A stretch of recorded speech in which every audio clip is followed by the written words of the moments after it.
สบายดีเด้อพ่อแม่พี่น้องเบิดสุขคนให้กันมารีวิวให้เบิ่งอีกแล้วเนาะพี่น้องเนาะมื้อนี้ก็เป็นมื้อที่ว่าใกล้เข้ามาแล้วเนาะใกล้วันปีใหม่เข้ามาแล้วเนาะสาวผมก็สิมารีวิวคนในตลาดให้เบิ่งเด้อว่าสิมีแบบลูกค้าหลายบ่อีหยังประมาณนี้เนาะได้อีหยังเนาะถามหน่อยเด้ออีหยังล่ะ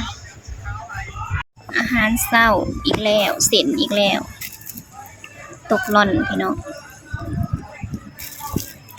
เด้อกินข้าวนำกันอันนี้เป็นเครื่องปรุงเนาะถ้าเจ้าแถมมาให้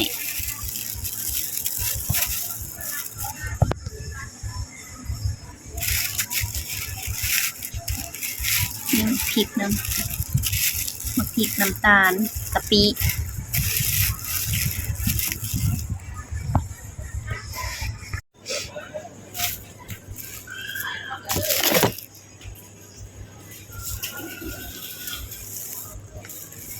มากินหมากไม่โตพี่น้องกินข้าวแล้วนึงเนี่ย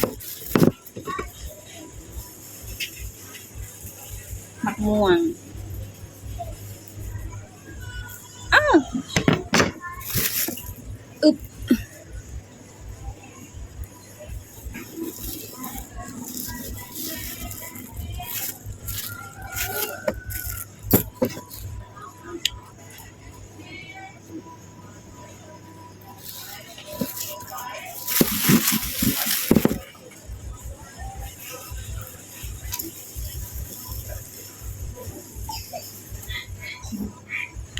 น่าจะเศร้าแท้โอ้เออ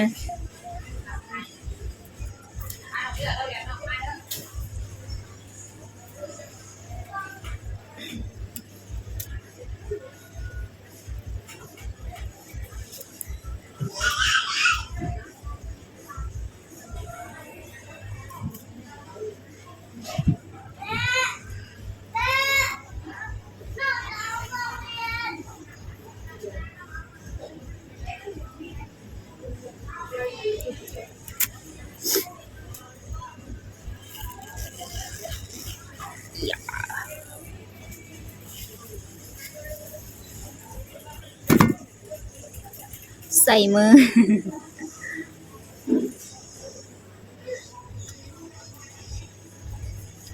หวานส่ำแห้ง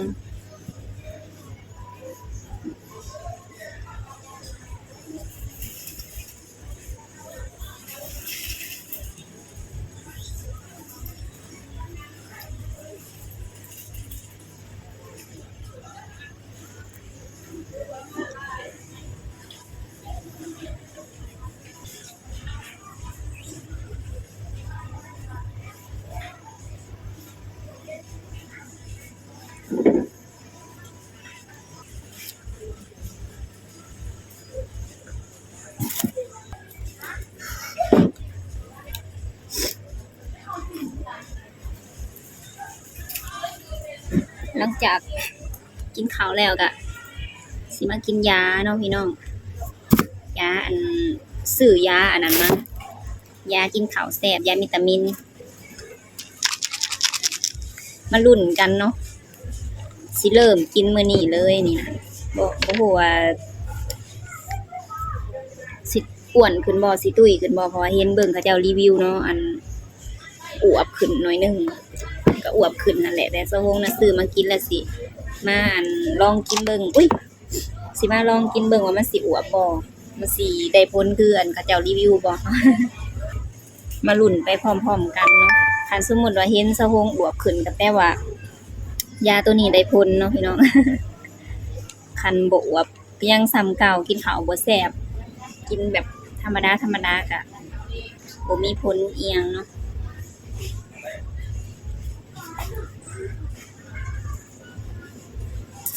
ดมเบิ่ง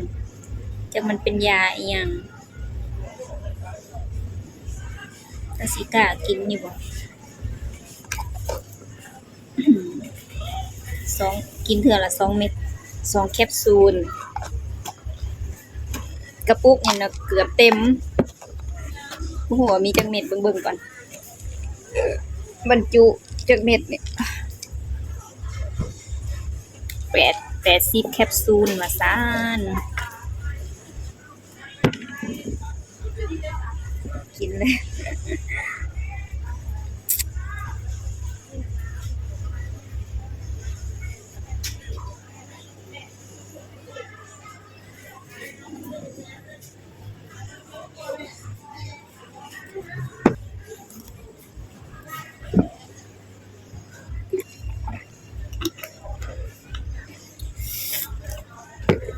แต่ว่าอัน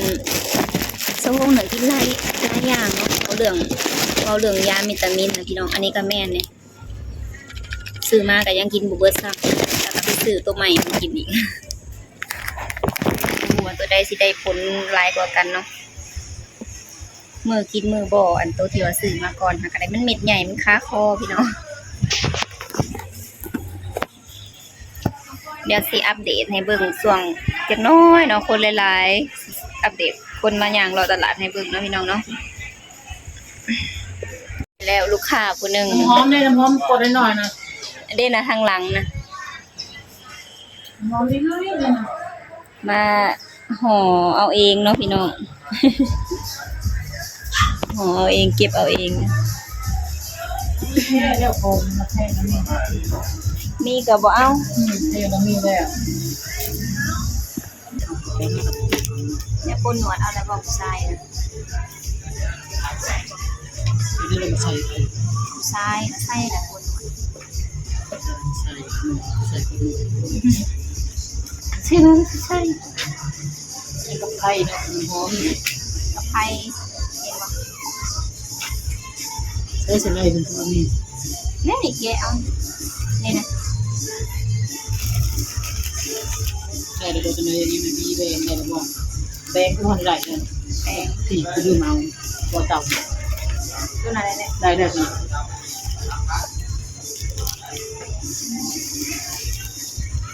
เป็นกับไผ่นี่แหละ ได้ได้แล้วน้ำหอมเดี๋ยวแล้ว ถูกเทียนใส่อยู่ ตัวเตี้ยน้ำมีแล้ว อันนั้นสบู่ได้แหละ มันจะทุกคนขึ้นได้แล้วขึ้นเมื่อไหร่วะก็ได้แล้วตัวนี้ ได้ ได้ แล้วบ่ จะสูบก็ได้แล้วกาแฟกาแฟมาสูบแป้งได้แล้วได้แล้ว ได้นะกาแฟนะ3-4เดือน มีทุกกินได้แล้ว สีตัวเองสีตัวเองกิน มีเรื่องกินนะมีที่สองซะได้10,000เด้ได้แล้ว ไหนนะดิกระดาษกูเอาเนาะ กระดาษแล้วใส่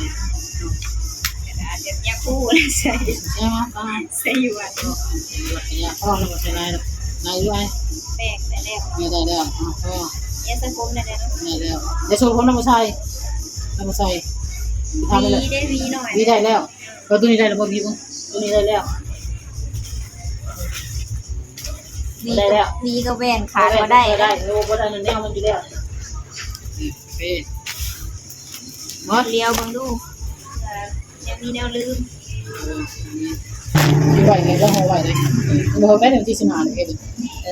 เนี่ยเขาเจ็บช่างภาพตัว แม่น มันชิลืมคือนี่สุดาเดียวจะเรียนกินได้ อันนี้เอาอันเดียวบอก เดี๋ยวนะเดี๋ยวเราเนี่ยนะครับอันนึง ใส่ได้ ใช่แล้วไล่อันนี้เราก็เลี้ยวเป็นหัวก้นเลยกันเนาะ 2 3 4 ไล่อันนี้เราก็เลี้ยว เบิ่งนับเบิ่งตัวนี้ก่อนนะเฮาต้องคือกันเมื่อเทื่อนะเฮาเก็บแล้วบ่ได้คือกันเลย คือแล้ว 2 3 4 6 7 9 10 11 12 13 14 15กันเดียวกัน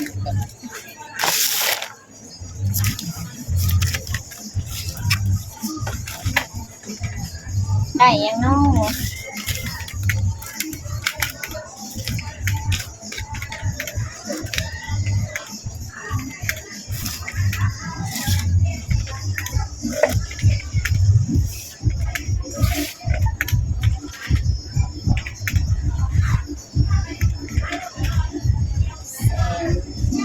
116คูณ2 232บวก12 300,000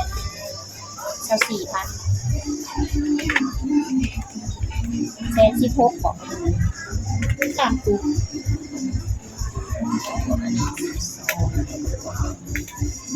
ช่องเดิน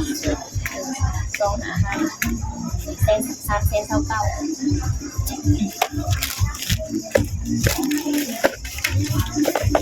เป็นเตี้ยนเอาใส่หมด30เทียน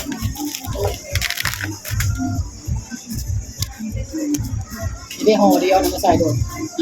เอาแต่เดียวนี่เวลาจะเอาไม้เอาเดียวเนี่ยมันหอมบานสบาย ปกติแล้วคืนมันพันหาอะไรได้นะคะชมได้500บ่แม่นบ่ได้500กี่ปะยาลุกให้เลยดูเด็กตัวโตคนพี่น้องก็หลายอยู่เนาะคือว่าหลายอยู่ทั้งคนไทยทั้งคนลาวเขาเจ้ามาเลาะตลาด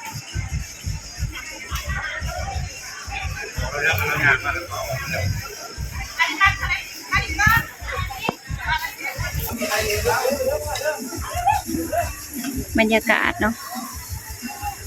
คนหลายอยู่มื้อนี้ก็ได้หลายแฮง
ยาย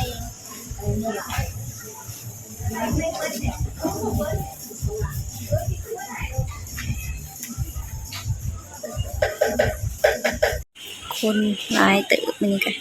จอบเบิ่งแต่คนพี่น้องคนหลายได้มื้อนี้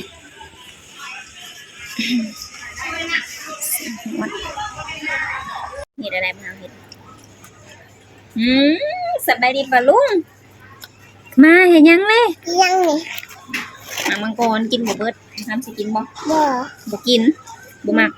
มาสิป้อนมาอาปากรู้อาปากถึกแล้วยังถึกแล้วยังถึกแล้วยังถึกแล้วสึกจังยังบ่ได้ฮอด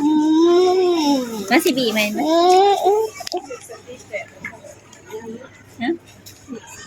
บีบบ่เลือดเอาโลดน้องสิบีไหมมันไม่ได้ออกได้หั่นน่ะเพิ่นมานำน้าสาวน้ำแจ้นกับใครนี่ ทับตัวกับแม่ กับทัดด่วนกับอีแม่ ฮัลโหลเอาไปอย่าไปเอาไปเอาไปเอาไปเอาไปละ บอกว่าลุงดูมาเห็นยัง มาชื่อดินรถเอาเว้านะมาซื้อติดรถแล้วก็ซื้อยังนี่ ชื่อน้ำปั่น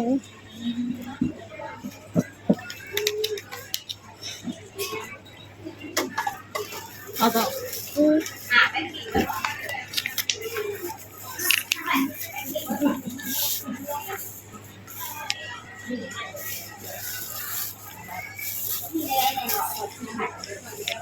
นั่งถ่ายอยู่นั่น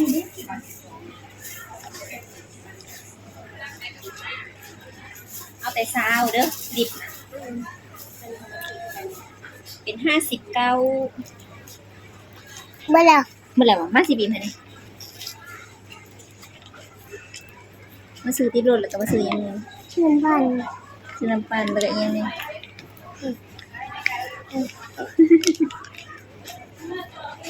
มันเข้าปากอยู่นี่นั่งร้อยกับมาบอกติดตะกอดแล้วเนาะจับไว้จับ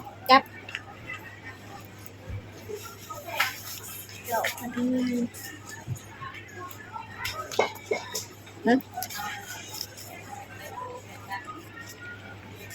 ร้อนอากาศร้อนหนาจนไหมเบิด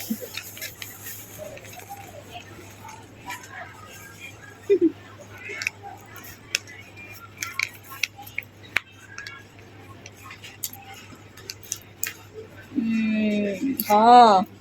มา ถิ่มแล้วได้ กินเลย อิ่มอยู่บัดนี้นะนมกับเบิดกล่องหนึ่งเลยบ่ดิน ตัวอยากไป ไปซิไปหันป่าป่ะ บ่ แล้วก็หันเขาตรงนี้ อยากไปทำอีกเลย นี่แม่แล้วให้ถ่ายอยู่นี่จังน้อยอันเขาจังน้อยเขาจะจับไปได้เด็กหน่อยนะบ่มีพ่อบ่มีแม่จับไป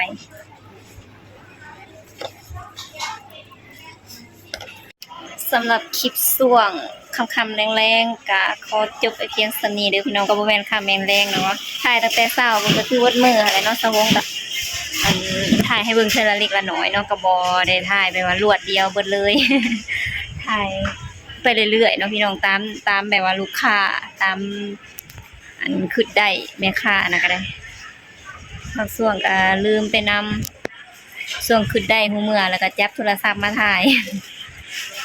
อาจสิพลาดแต่ละช็อตไปนำก็มีเนาะพี่น้องแต่ก็บ่ได้รีวิวให้เบิ่งเบิดทุกขั้นตอนหรือว่าสิพาไปอันเลาะเบิ่งแนวกินบ่เดี๋ยวสิพาเลาะเบิ่งแนวกินจักหน่อยหนึงเนาะแล้วก็ขอลาคลิปไว้เพียงส่ำนี้เลยเด้อเดี๋ยวสิพาไปเบิ่งหน่อยหนึงเบิ่งแนวกินแล้วของอยู่ของกินตอนแรงๆเป็นจังไดเนาะไปเบิ่งกันเลยเดี๋ยวสิฮะใหญ่แห้งบ่มีแต่ซ้ำนั่นจะเบิ่งดูดินเตาใหญ่ๆ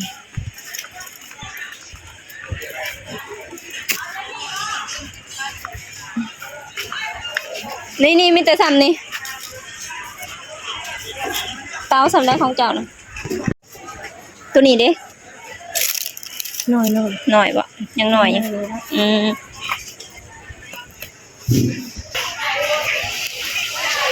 ปลาแห้งปลาสมปลาเป็นคนพี่น้องคนกระลายเติบอยู่ตอนนี้ก็เป็นเสือแรงๆแดดอ่อนๆความร้อนก็สิลดลงแน่หน่อยนึงเนาะใครกวาดช่วง11-12 โมงบ่าย2บ่าย3ก็เริ่มเย็นแน่แล้วสิฮ้อนอยู่ประมาณ3-4 ชั่วโมงนี่แหละแบบหนาไหมเลยนั่งอยู่ห่มก็ฮ้อน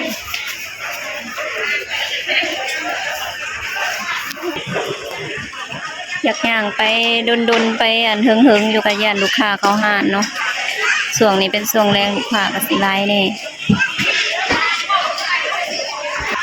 โซนหมักใหม่แม่ค่ะยิ้ม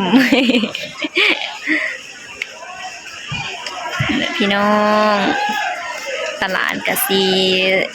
ช่วงปีใหม่เนาะกะสีวุ่นแน่มานอยู่บ่มื้อนี้เพราะว่านี่คนน่ะเรียรอ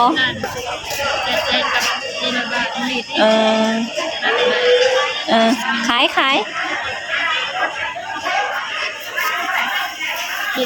ายหมากขายภูเนาะก็ได้ขาย